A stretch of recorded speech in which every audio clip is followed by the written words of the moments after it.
My name is Monique Tschofen from the Department of English at Toronto Metropolitan University, and I'm here talking about my interactive work of literature, Happenings, a tragico-lyrical philosophical essay. Happenings is a highly citational work created with the intention of dipping into our cultural past. It is designed to violate boundaries and genres and to leave interactants with a complex set of feelings that include disgust, grief, rage, but also empathy.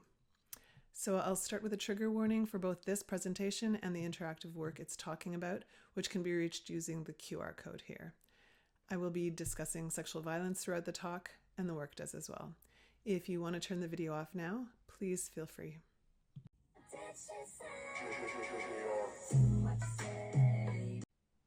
There are many places one could start.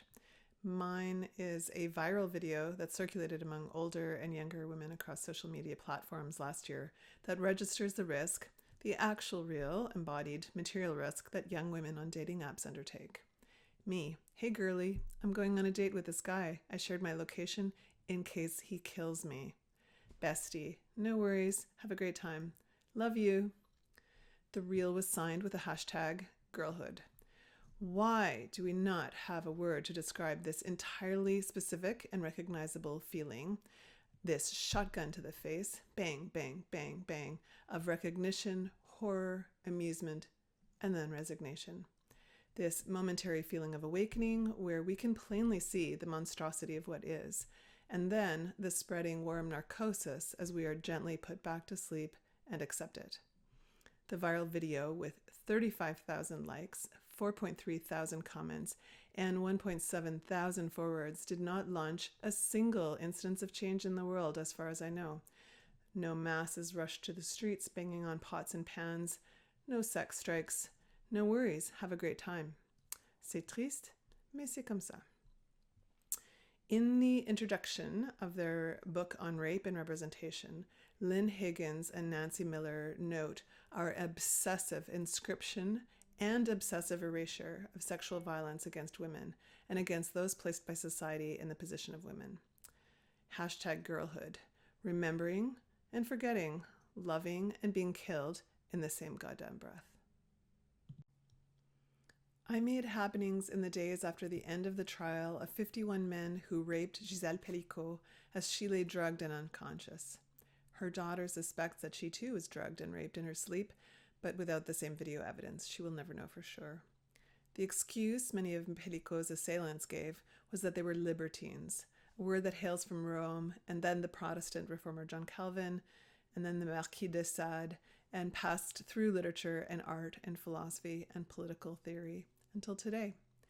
Reading of this excuse, it has occurred to me that the current generation of scholars might be unaware of the extent to which the intellectual roots of their approaches to identity, sexuality, and gender lie directly in this history of texts that rationalize and aestheticize the rape of women and children, particularly the works of the Marquis de Sade.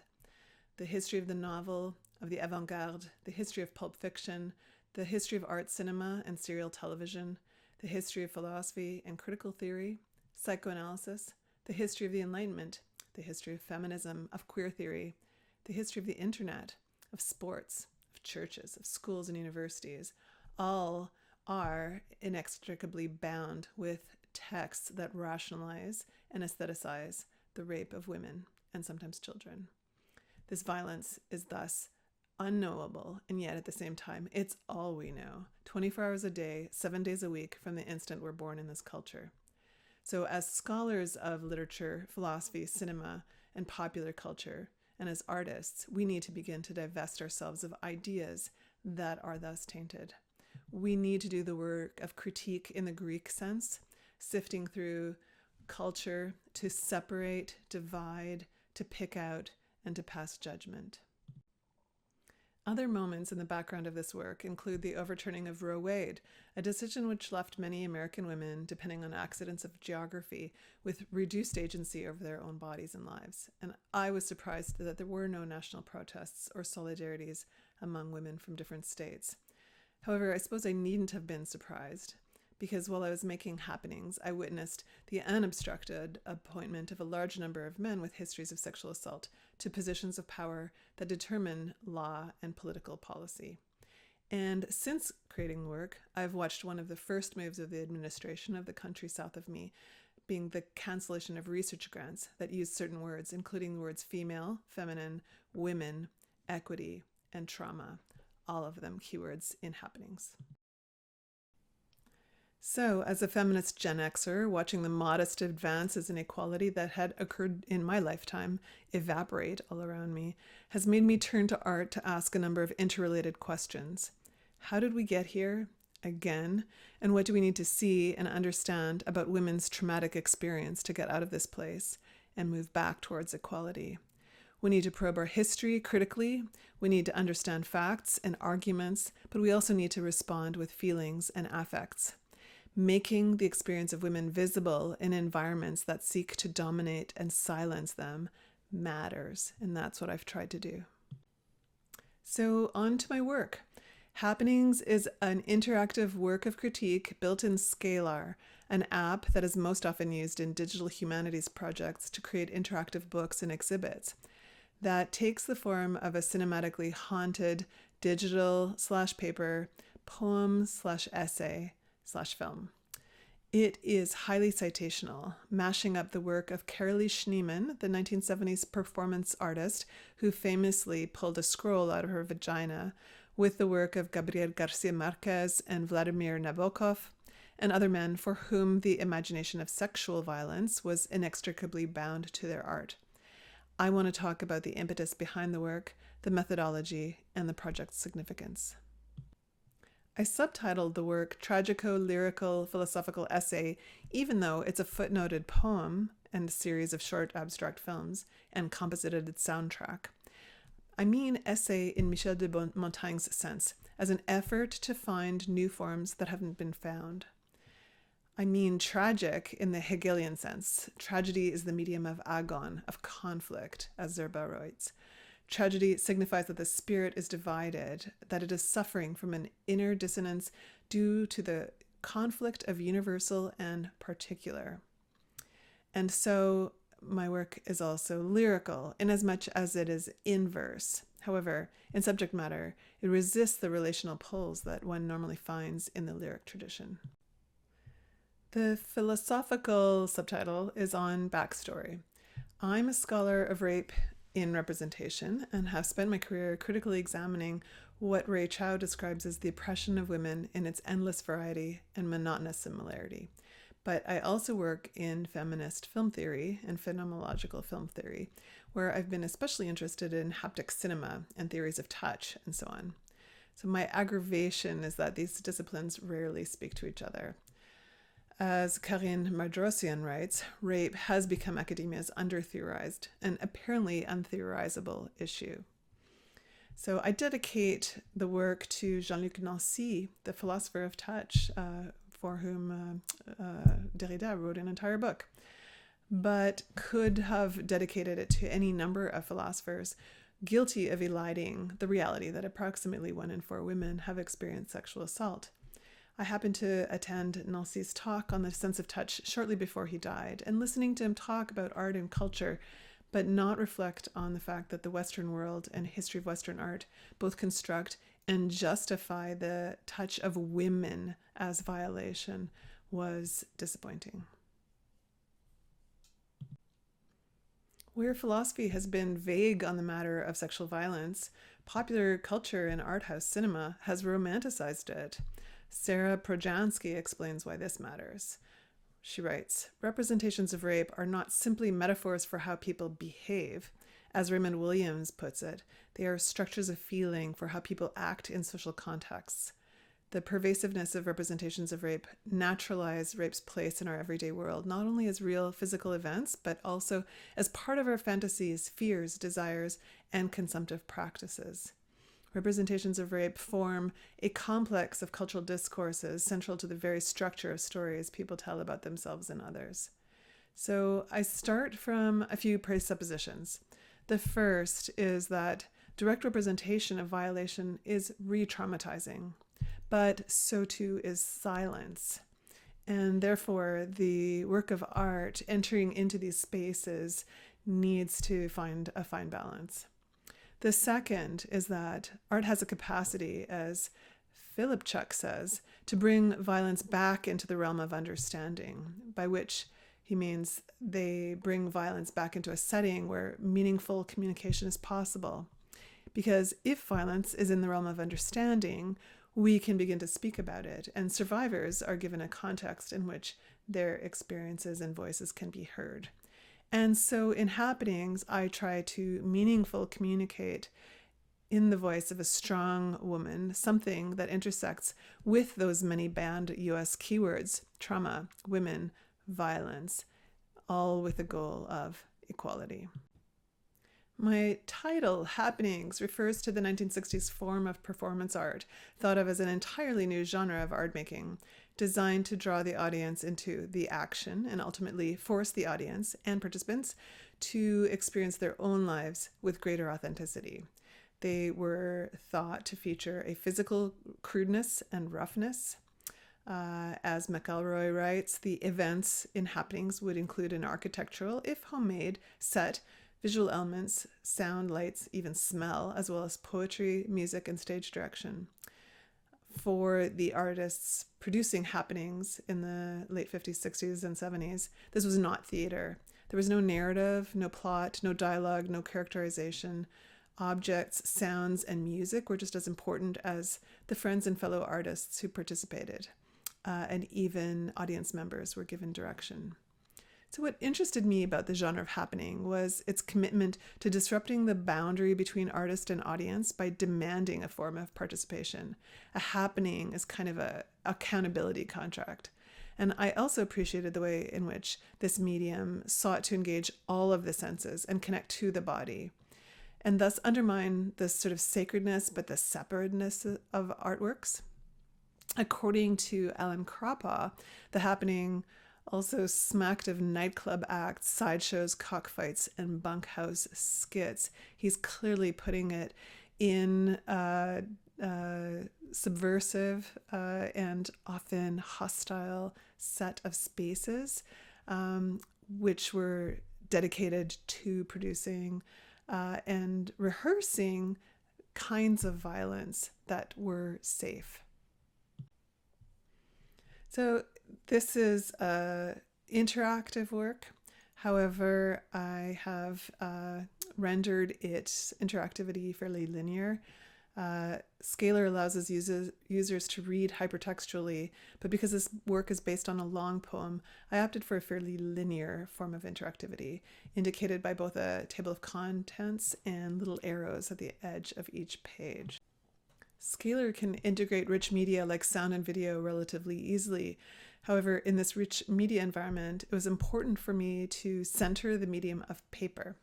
Each section of the work, but one, is laid on a very low quality pulp paper, what Lisa Gittleman calls lowly typescript documents that were associated with feminized secretarial labor. I wanted paper that felt raw, fragile to the elements, and impermanent, and recalled childhood, elementary school scribblers. So the poem is typewritten on this paper in a typewriter font. Paper makes other appearances in the work. There's a separate handmade art book edition of Happenings, and on one page of it became the source image of an animation whose soundtrack is the sound of moths eating in garbage cans and other kitchen tumult. The title of it is More Than We Can Assimilate, which emerges from a statement from Carolee Schneeman, who says, "Our best developments grow from things we might describe as too much and which contain more than we can assimilate."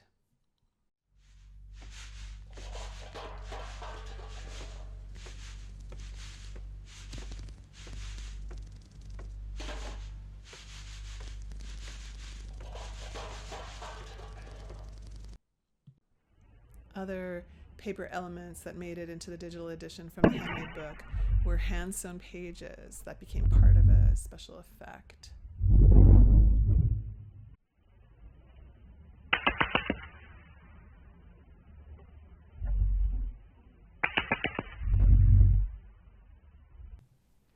What all these pages that demand to be read do is join happenings to a tradition in cinema of films that require reading. I was thinking about the tradition that stretches from Marcel Duchamp's anemic cinema in 1926 to Hollis Frampton's Poetic Justice, 1972, to Morgan Fisher's Projection Instructions, 1976, to Sue Friedrich's Gently Down the Stream, 1981, to Michael Snow's So Is This. Reading on screen in these works is designed to disrupt the passive body of the spectator by requiring effort and sustained attention. As Kim Knowles says about these films, reading the screen is not simply a process of understanding the visual language of the cinema. It can also be framed in terms of a complex oscillation between viewing images and reading text. I was thinking about Thierry de Duvet, who, writing about Michael Snow, uses the word hostage to describe the process of being forced to literally read an entire film. So I wanted interactants to feel uncomfortable with contradictory pulls between passive looking and active reading, between monochrome and color, static and moving, so that the question, what the hell is this, and what are the rules of engagement, is asked, but not easily answered. The interactive digital work thus maintains the opposition between the static, or pinned downward, and free moving image, and gives the moving image medium license to invade and penetrate the other's spaces. The result is a blatant violation of the rules of genre. Is it a book? Is it a film? An essay? A poem? A documentary? A lightbox? Is it horror? Is it philosophy? I intend to leave the viewer unsteady. I've described this word as haunted.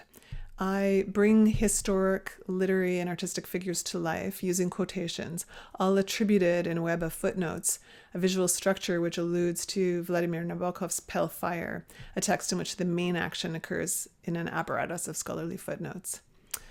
So let me start with the male figures. I was thinking about Garcia Marquez's novella, The Innocent and Erendira, which was made into a film. In which a grandmother pimps out her daughter to men who line up for miles to have her, which was inspired from him seeing an 11-year-old girl prostituted by a female relative. You can see in the slide below how the trope of the violable young girl persists in everything, from a 1978 Louis Malle film that cast a very young Brooke Shields as a 12-year-old prostitute, to Britney Spears' first album, to the book covers and film versions of Lolita, which Sabrina Carpenter's video for Espresso nods to. I was 100% thinking about Nabokov's Lolita, a story that aestheticizes the rape of a child, taken from the real-life abduction of an 11-year-old girl, Sally Horner, who makes an appearance at the end of Happenings. These male authors have taken horror and made it poignant and alluring.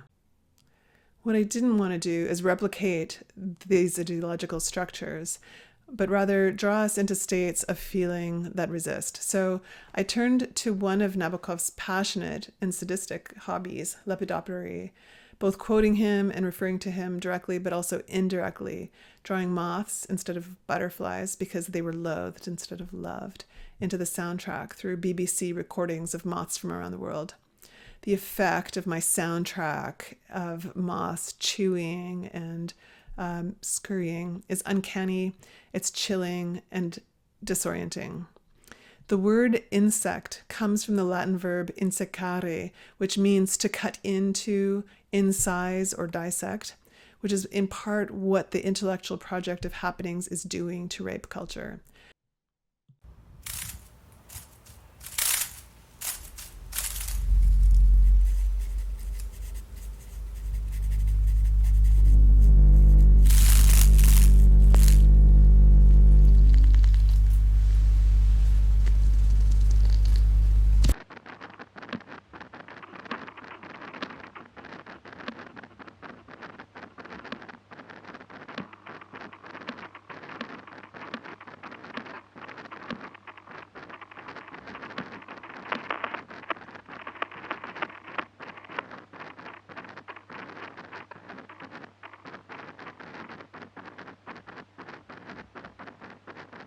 The insects throughout happenings are all a symbol of feminine vulnerability, feminine power, and feminine resistance.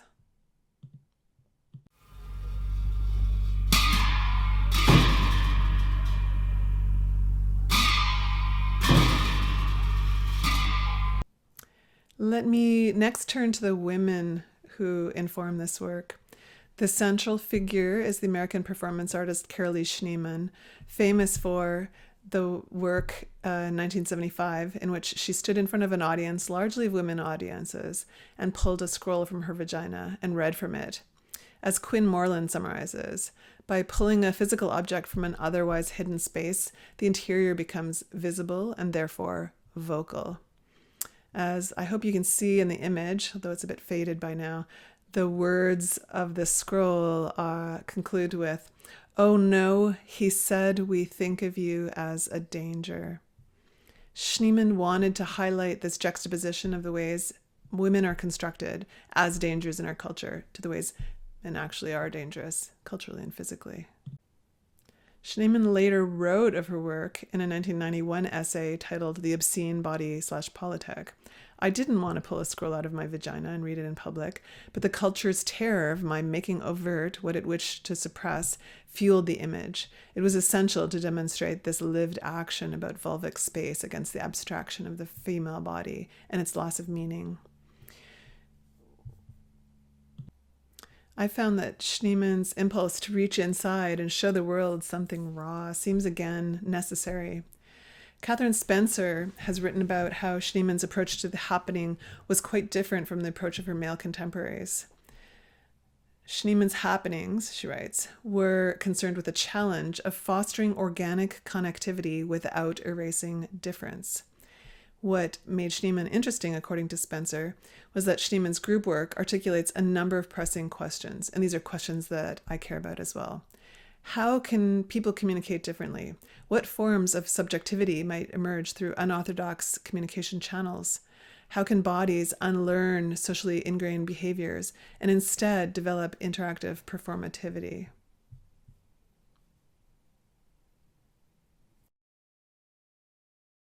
Another woman alluded to in Happenings is Berlin-born Jewish artist Charlotte Salomon, who died in Auschwitz at 26.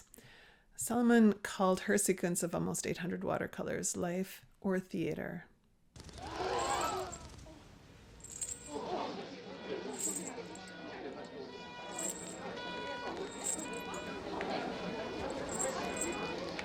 Real world. In a speech that accompanied this work, Lacey looked at the accumulation of visualized data, the material evidence from the real world, and concluded, the truth is that no place is safe. Children are raped in their homes by their fathers. Women are picked up off the streets in broad daylight and are raped in their beds at night as well.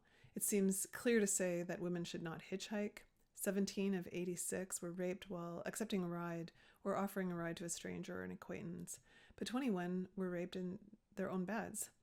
Should we not stay home either? We all know not to walk the streets late at night. 13 of the 86 were raped while doing so, and 23 were picked up off the streets in broad daylight. One woman was raped by her bus driver when she fell asleep before the end of the route. Another at 5 o'clock in the afternoon as she sat in her office. Women are offered help when their cars break down and are raped instead. Women are offered medicine when they're sick and they are raped instead. Women go to parties with men they think are friends and end up being gang raped instead. So is it life or theater? It's life. So the third group of figures haunting this poem is hallucinated. There is perhaps no better medium to understand the history of the sexualization and violation of women than contemporary large language models, inasmuch as they've been trained on a cultural data set that reveres pornography and violence against women, often with few to no guardrails. And most large language models can easily be made to work as cultural logical amplifiers, showing a mirror, as it were, to ourselves, our darkest selves. As Sarah Colombo puts it, whether consciously or unconsciously, AI solutions often reinforce biases, inequalities, and imbalances that women appear and experience daily. And so I deliberately turned to runway and midjourney for some of the images in the work. And it cooperated, yielding one of the most haunting images of happenings. A woman on a velvet chaise in a beautiful dress, and the prompt was some language from the poem. But this woman had no bones, had no flesh. And so I found that this image perfectly articulated the way our cultural history has hollowed women out, left them vulnerable. It says everything I need it today. Suzanne Lacy wrote, "Strong feminist art might or might not be obviously political, but by virtue of its expression of an oppressed cultural experience, it will in fact be political. In the most directed of such art, its purpose," she says, "is to provide information about women's experience, invite an exchange with its audience on the issues it raised, and ultimately to transform culture." And I think of happenings in this context. It's a work that is political and invites an exchange and has the intention to transform. I'll give the final words to Carolee Schneeman, who said that in learning, our best developments grow from works which initially strike us as too much, but which are intriguing and demanding, and which simultaneously provoke and encourage our efforts. Such works, she says, have the effect of containing more than we can assimilate.